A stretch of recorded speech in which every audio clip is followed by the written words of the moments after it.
গল্পের শুরুতেই দেখা যাবে আদিত্য পরমাকে বলছে, সরি, আমি তোমাকে বিয়ে করতে পারবো না। যদিও বা তুমি দাদাভাইকে বিয়ের জন্য না করে দাও, তাহলেও কিন্তু আমি তোমাকে বিয়ে করতে পারবো না। কারণ আমার ফ্যামিলির মানুষকে আমি খুবই ভালোবাসি, তাই আমি চাই না আমার ফ্যামিলির কেউ কষ্ট পাক। অবশ্য তোমার পাশে আমি সারা জীবন বন্ধু হয়ে থেকে যাব, তুমি কোনো চিন্তা করো না। আর তোমাকে বলে রাখলাম, তুমি আমার দাদাভাইকে কষ্ট দিও না, ও তোমাকে খুবই ভালোবাসে। এই কথা বলে চলে যায় আদিত্য। ওইদিকে এসব কথা শুনে খুবই কাঁদতে থাকে পরমা। ওইদিকে দেখা যাবে সুদীপা মন্দিরের সামনে গিয়ে ঠাকুরকে বলছে, ঠাকুর, তুমি আমার বাবাকে ফিরিয়ে দাও আমার কাছে। আমি তো তোমার কাছে কিছুই চাইনি, আমি শুধু আমার বাবাকে সুস্থভাবে ফেরত পেতে চাই। তখনই সেখানে পুলিশ অফিসার আসে আর এসে বলছে, আমরা খবর পেয়েছি, ওনার ফোনটা যেখানে ছিল সেই লোকেশনটা ট্র্যাক করতে পেরেছি। তখন সুদীপা বলছে, তাহলে চলুন, তাড়াতাড়ি চলুন, আমার বাবাকে ফিরিয়ে আনতে হবে। চলুন, আমিও আপনাদের সাথে যাব। এই কথা বলেই সেখান থেকে চলে যায় সবাই। ওইদিকে দেখা যাবে পরমার বাবা সবার সাথে কথা বলছে, বলছে এই সম্বন্ধটা আমরা খুব ভাগ্য করে পেয়েছি, আমার মেয়ের ভাগ্য ভালো এই সম্বন্ধটা যে আমরা পেয়েছি। আর তখনই আদিত্য দৌড়ে সেই রুম থেকে বেরিয়ে সোজা বাড়ির দিকে হাঁটা ধরে। আর এটা দেখে আরশি আর অভিও আদিত্যর পিছু পিছু ডাকতে ডাকতে চলে যায়। আর এসব কিছু দেখে পরমার মা বাবা ঘাবড়ে যায়। আর তখন পরমার বাবা পরমার মাকে বলছে, আচ্ছা, এই কি সেই আদিত্য? আমার মেয়ে যাকে ভালোবাসে এই সেই আদিত্য? ওইদিকে দেখা যাবে লোকেশন ট্রেস করে সেই জায়গায় পৌঁছে গেছে সুদীপা আর পুলিশ অফিসার। তখন পুলিশ অফিসার সুদীপাকে বলছে, এখানেই তো দেখাচ্ছে উনি লাস্ট এখানেই ছিল, ওনার ফোনটা এখানে দেখাচ্ছে। আর তখন এই কথা বলে অফিসাররা এক একজন ছড়িয়ে ছিটিয়ে পড়ে খোঁজার জন্য। তখন সুদীপা বারবার করে বাবা বাবা বলে চিৎকার করে ডাকতে থাকে। আর তখন অনেক কাঁদতে থাকে বাবাকে খুঁজে না পেয়ে। ওইদিকে পরমা অনেক কাঁদতে থাকে আর বারবার করে বলছে, তুমি এটা কেন করলে ভগবান আমার সাথে?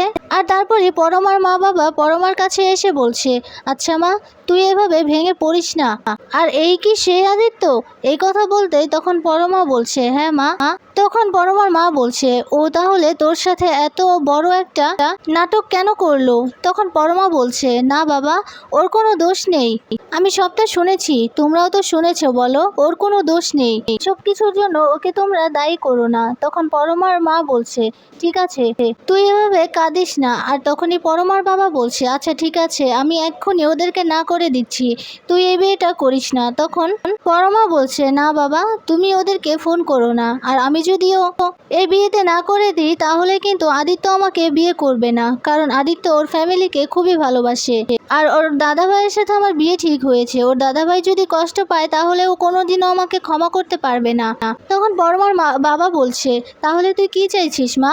তুই সারাটা জীবন এভাবে কাটিয়ে দিবি কষ্ট করে? তখন পরমা বলছে, হ্যাঁ বাবা, আমি তো অন্তত পক্ষে আদিত্যকে দেখতে পাবো। ও বলেছে মা, ও বলেছে আমার পাশে সারা জীবন বন্ধুর মতো থাকবে। তখন পরমার বাবা বলছে, মা, এটা বলা যতটা সহজ ততটা কিন্তু কাজে দেখানো খুবই কঠিন। তুই কিন্তু বুঝতে পারছিস, এভাবে কথা রাখাটা কিন্তু সম্ভব না।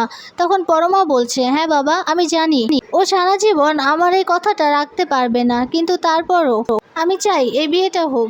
ওইদিকে দেখা যাবে সুদীপা তার বাবার ফোন আর সিম কার্ড মাটিতে পড়ে থাকতে দেখে সেটা তুলে নেয়। আর তখন বলছে, এই তো বাবার মোবাইল আর সিম কার্ড। আর ঠিক তখনই সুদীপার পিসিমণি এসে বলছে, আমি বাড়িতে থাকতে পারলাম না মা। তখন সুদীপা বলছে, পিসিমণি, বাবার কিছু একটা হয়ে গেছে, তুমি জানো বাবার ফোনটা এখানে পড়ে আছে, দেখলে তো বাবা এখানেই আছে, আশেপাশে কোথাও আছে। এই কথা বলে কাঁদতে থাকে। তখন সুদীপার পিসিমণি বলছে, রক্তের কোনো সম্পর্ক না থাকলেও এতটা ভালোবাসা, ভগবান ওদের ভালোবাসাটা তুমি বাঁচিয়ে রেখো। দাদাকে তুমি সুদীপার কাছে ফিরিয়ে দাও। ওইদিকে দেখা যাবে সুন্দর সুদীপার বাবাকে বলছে, এই যে শ্বশুরমশাই, আপনি ফোন করবেন আপনার মেয়েকে, আপনার মেয়েকে এখানে আসতে বলবেন। তখন সুদীপার বাবা বলছে, কোনো দিনও আমি আমার মেয়েকে ফোন করে এখানে ডাকবো না। তখন সুন্দর বলছে, কেন শ্বশুরমশাই? আপনি ছাড়া তো আপনার মেয়ের কেউ নেই, তাহলে তো আপনাকে বেঁচে থাকতে হবে। এই কথা বলতেই তখন সুদীপার বাবা সুদীপার কথাই মনে করছে। আর তখন বলছে, কেউ কি নেই আমার মেয়েকে সারা জীবন দেখে রাখার? ভগবান, তুমি কাউকে কি পাঠাওনি? ওইদিকে দেখা যাবে আদিত্য বাড়ি ফিরতেই আদিত্যর মা বলছে, কিরে তুই চলে এসেছিস?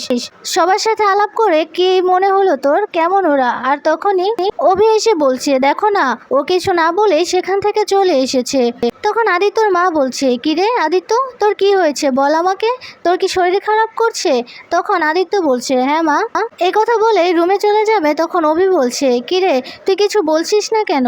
কিছু তো বল। তখন আদিত্যর মা বলছে, কি হয়েছে রে বাবা, আমাকে বল। তখন আদিত্য বলছে, আসলে মা, আমি সন্ধেবেলাতেও যেতে পারবো না বিয়েতে। তখন আদিত্যর মা তো অবাক হয়ে যায়, তখন বলছে, কি হয়েছে তোর বল। তখনই সেখানে আদিত্যদের কাজিন চলে আসে, আর তখনই অভ্রও চলে আসে উপর থেকে। তখন আদিত্যর কাজিনের সাথে হাক করে তারপর বলছে, এবার তো আদিত্যর পালা, তাই না? তোর বিয়ের পর আদিত্যর পালা, আর আমরা অনেক হইচই করব। এই কথা বলে হাসতে থাকে। আর তখনই সেখানে বড় মা আসে। বড় মা আসতে তখন আদিত্যদের কাজিনের ওয়াইফ এসে বড় মাকে প্রণাম করে। তখন বলছে, আমরা তো সেই চলে এসেছি অনেক আনন্দ করব বলে, কত দূর থেকে চলে এসেছি দেখুন তো। আর তখন দেখা যাবে অভ্র আদিত্যর কাছে গিয়ে বলছে, কিরে তুই চুপ করে আছিস কেন? তুই কোনো কথা বলছিস না? তখন আদিত্য বলছে, আসলে বড়দা ভাই, আমার শরীরটা ভালো লাগছে না। তখন আরশি বলছে, বড়দা ভাই ও নাকি যাবে না, বিয়েতে যাবে না বললো। তখনই বড় মা বলছে, সে কি আদিত্য, কি হলো তোর? তোর কি তোর হবু বৌদিকে পছন্দ হয়নি? তখন আদিত্য তো চুপ করে আছে। তখন বড় মা এসে আদিত্যকে বলছে, আমার দিকে তাকা, কি হয়েছে তোর? তোর শরীর খারাপ লাগছে? ঠিক আছে, আমি ডক্টরকে কল করছি। তখন আদিত্য বলছে, না মা, ফোন করো না বড় মা, আমি ঠিক আছি। তখন অভ্র গিয়ে আদিত্যকে বলছে, আচ্ছা আদিত্য, তোর কি হয়েছে বল তো আমাকে, তুই কেন এমন করছিস? আচ্ছা, কখনো কি এমনটা হয়েছে তোর খুশির দিনে আমি তোর পাশে ছিলাম না, তোর দুঃখের দিনে আমি তোর পাশে ছিলাম না? স্কুলে তুই ফার্স্ট হতি আর আমি সেকেন্ড হতাম, কিন্তু আমি তুই ফার্স্ট হতি দেখে কিন্তু অনেক আনন্দ করেছি, আর এর জন্য কিন্তু মানুষ আমাকে বোকা বলতো, কিন্তু আমি তো তোকে ভালোবেসেছি। বল তাহলে তুই কেন এমনটা করছিস? আজকে আমার খুশির দিনে তুই আমার পাশে থাকবি না?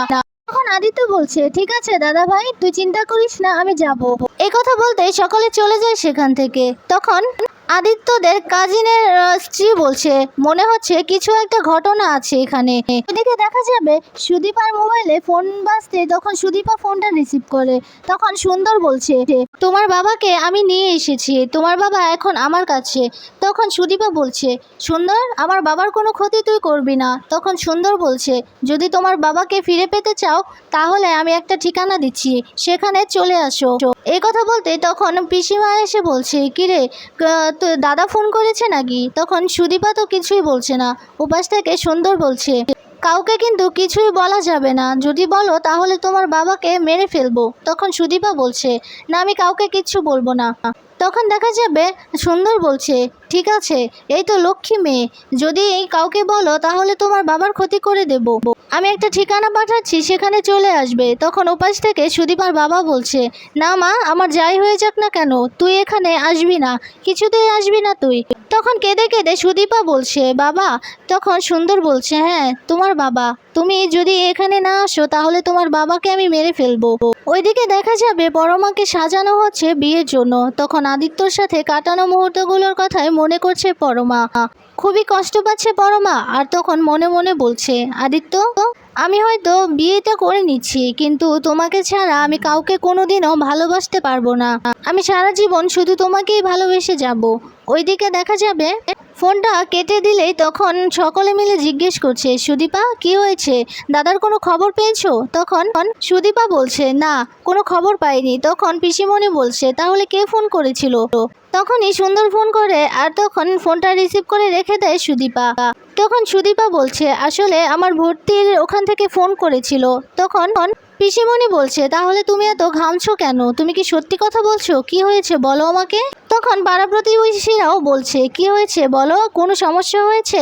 তখন সুদীপা বলছে, না কোনো সমস্যা হয়নি, তবে তোমরা যাও, তোমরা থানায় যাও। এই কথা বলতে পিসিমণি অনেক অবাক হয়ে যায়। তখন পিসিমণি বলছে, কিছু হয়েছে কি? তখন সুদীপা বলছে, তোমাদের যেতে বলেছি না, তোমরা যাও, আমি দেখছি, আমি জানি বাবা ঠিক ফিরে আসবে। এই কথা বলতে সকলে মিলে সেখান থেকে চলে যায়।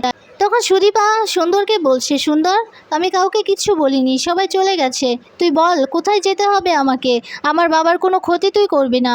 তখন সুন্দর হাসছে আর বলছে, তুমি তুমি ভিডিওটা অন করো, আমি তোমাকে ভিডিও কল করছি, তুমি না হয় নিজেই দেখে নাও তোমার বাবাকে। এই কথা বলে ভিডিও কল করে সুন্দর। তখন সুদীপা ফোনটা রিসিভ করে তার বাবাকে দেখতে পায়, আর তখন কাঁদতে থাকে সুদীপা, বারবার করে বলছে, সুন্দর তুই আমার বাবার কোনো ক্ষতি করিস না।